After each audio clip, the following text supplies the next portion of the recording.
Hey everyone, Spicy Toast Gaming here. Another card reveal today, and today is the Variety Package. So these are a bunch of random cards that might make some decks more viable. Most of these are going to matter more for PvP than PvE, but we'll still take a look at them and see what ones might really help us out. So up first we have the Headmistress Telsi. So 5 cost, 5/5. Those Noxus cards really like this stat line, it seems. As the effect of allied attack and support effects activate a additional time. Now this can be a very strong effect, however it's obviously going to be very reliant on what champion you're running and if you happen to see this. Some champions have some very strong attack effects, so this could really help out. We don't have that many support decks at the moment, but if we get a support focused deck more like Lulu, this could probably really help out. But again, this is going to be one that is just very reliant on what champion you are running, and if you happen to get lucky enough to see this in the shop. Its card art, though, is pretty awesome. So again, this is the Noxus School for Gifted Children. Right here we see what I'm guessing is Annie, that looks like Tibbers right there. This right here is the card Spellslinger, I believe that's what the card is called. And then just the other gifted students. It's a really cool environment, and I'm glad they keep flushing it out with more and more cards. So I think the art of this card is awesome, and then this card could be quite amazing if you get it on the right champion, but it's going to be very subjective. Next up, we have the Lonely Chime Slime. So 2 cost, 2/3, and then when another ally dies, or Last Breath, so when this unit dies, plant 4 chimes in your deck. This will obviously be great if you get this on Bard, but if you just have a deck that has a lot of units dying, this wouldn't be bad to pick up as well. So if you're going with like really any of the Shadow Isles decks and you see this, probably worth picking up. It's a pretty cheap card that you can have on your board, and it can just start filling your deck with a bunch of chimes. It'll just help buff up some of your units. So obviously, best for Bard, especially if you're going with the Corrupted Star Fragment build, but really will be a solid addition to any Shadow Isles deck because you have a lot of units dying. Also pretty decent stat line for being a 2/3. And if we look at the card art, if you look in the background, you can see the was just added like last patch, the Faithful Companion or something like that, the dog that's waiting by its owner's grave, which is super sad. Really cool art though, and I love when they add little like Easter eggs in the background. Watery Grave is up next, so 3 cost slow, obliterate 6 cards from the bottom of the enemy deck. Now this card seems like it could be a lot of fun, but again will be very subjective, only good in niche situations. Can be quite strong in PvP because there are some decks that like to print a lot of other cards and put them at the bottom of their deck. So if they do that, you can counter them with this Watery Grave, or you can potentially use this to counter some toss decks because they're tossing most of their cards. You can use this to either obliterate any of their champions because champions don't get tossed, or just to make them mill out or run out of cards. Especially be fun with Slow But Steady, the power that makes all your slow spells doubled, because then you use this just for 3 mana, so not very expensive, and you're getting rid of potentially 12 of the enemy cards. So a very niche option, but I think we could have a lot of fun with this. Looking at the card art, it's absolutely amazing. Quite often with the spells, there's not that much detail, but here there's so much detail in this card, and then both the underwater monster as well as this boat up here both have their own cards. Again, I love it when they reuse characters from cards in the card art for other cards. As far as spells, this is an absolutely amazing splash art. Next up, we have General of the Dunes, and this is very interesting because it's a Daybreak card, but it's also elite, and it's from Shurima. The stat line though, 4 cost, 4/4.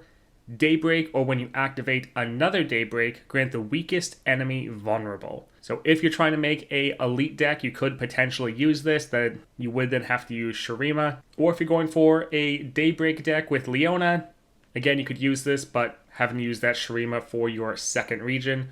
Really an interesting card right here. As far as Path of Champions, this is a card you're really only going to want to use for Leona, because no other deck really is going to have multiple Daybreak effects to trigger.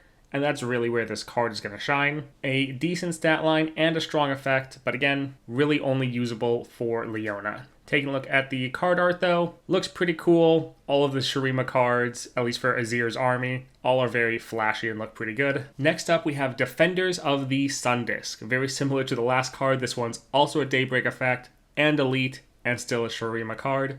so giving more for that kind of unique support package. 2 cost 2/2 though. Again, solid stat line. This one has a much stronger effect though, at least in my opinion. Daybreak, draw a Defenders of the Sun disc. So essentially, draw another copy of this card.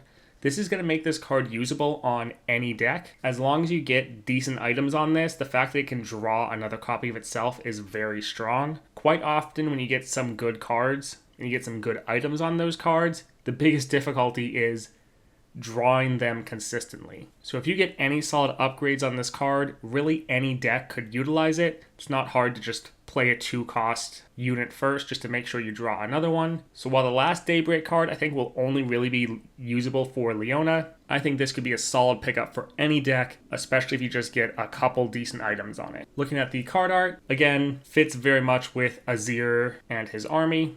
Very flashy and looks quite cool. Next up we have Skip, King of the Reef. So 2 cost 1/2 with Elusive, and then pick one of 2 non-champion cards from the enemy deck. I capture it. So that's interesting. I don't think we've had anything where you're taking cards from the enemy decks, or the enemy hand that is, and then capturing it. Normally you're either stealing cards or you capture units that are already played. I do think this could be a pretty decent card, especially for Path of Champions. Quite often the opponent will have some very annoying cards that will really ruin your day. So being able to play this and try to just get rid of those cards from the enemy deck can actually be a decent effect. Now, this will be situational based on what enemies you're going up against.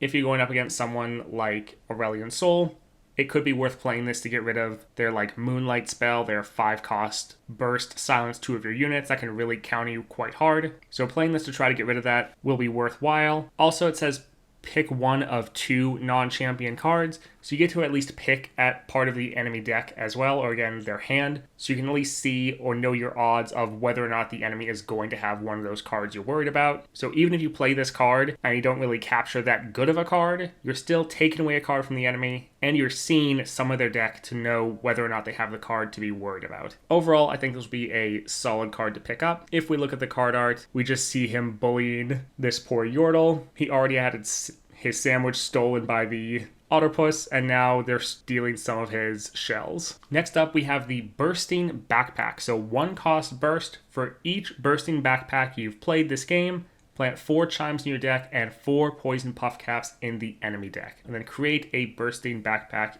in your deck. This card seems amazing for its cost. It's doing a lot for you. This will really be solid on any deck. This effect I think is well worth the price, and the fact it's adding more into your deck so you can just keep playing it will be a solid addition. Really, as long as you don't have Nab in your deck, this is something always worth picking up. Seems pretty crazy on its own, but then you just think of any of the items you could get on this, or if you have counterfeit copies so you can put more of these in your deck. This card seems pretty crazy and well worth picking up. Can't believe it's just a 1 cost burst. Taking a look at the card art, pretty simple and straightforward. You see just a bursting backpack with a whole bunch of supplies inside of it, including a chime and a puff cap. Next up, we have the Gentleman's Duel, so a 3 cost fast. Give an ally 2 power, that ally and an enemy strike each other. So very similar to many other spells we've seen. This would be good for those decks that are all about striking or killing enemy units. So like Tahm Kench, Garen, Jack, Kayn, any of those. However, pretty much all of those decks already have a version of this card where it's them and an enemy striking each other. So again, this could be decent if you're able to get some items on it, but it's going to have a hard time making an impact since there's so many other cards that do almost the exact same thing as this. So it seems fine, especially if they add a deck like Galio that's all about formidable, but otherwise I don't think it's really going to make too much of a difference. And if we take a look, it's just that one Smug Duelist that is in one of the other cards for the fencing support package for Fiora. So great that they are reusing some of their followers we've already seen in the game, but the card art seems very simple and just fine. It's not bad, but it's also not blowing me away like we saw with some of the earlier card art for the spells. So last up, we have Capsize. 4 cost slow, recall an enemy to increase the cost of the next unit your opponent plays by 2. This seems crazy. So it's also power creeping the other 4 cost recall spell from Ionia pretty hard. Now that spell is fast, this one is slow, but you're recalling an enemy unit, so they already have to then replay that card if they want it. which if that card costs more than 4, you're still winning on that trade. But now you're also increasing the cost of the next unit they play for this round by 2. This is going to be very amazing, especially for Path of Champions. Quite often you could recall an enemy unit with certain decks, but you know they have the mana just to immediately play that unit again, so it's not really going to do anything other than slightly delay the game. But here you can recall one of their units and then make sure they don't have the mana to play it, or if they do play it, they're not going to have the mana to really play anything else. I'm sure this will be decent in PvP, but being able to bully around the AI by either taking away their cards or making their cards cost more is actually very effective. So this is one that's going to be well worth picking up, even without any items on it. But then if you get just a little bit of cost reduction or something, this will be absolutely amazing. Taking a look at the card art, that ship I believe is Swain's ship called the Leviathan. Card art overall is fairly simple, but it is a pretty badass looking ship, so not complaining. Alright, that is it for the reveals for today. It is a variety day, so a lot of random cards. However, some of these seem like they'll be really cool and quite fun, and other ones just build out the world and the lore a little bit more, which I really appreciate. If you're enjoying all these Path of Champions video, definitely like and subscribe, and I hope you have a great day.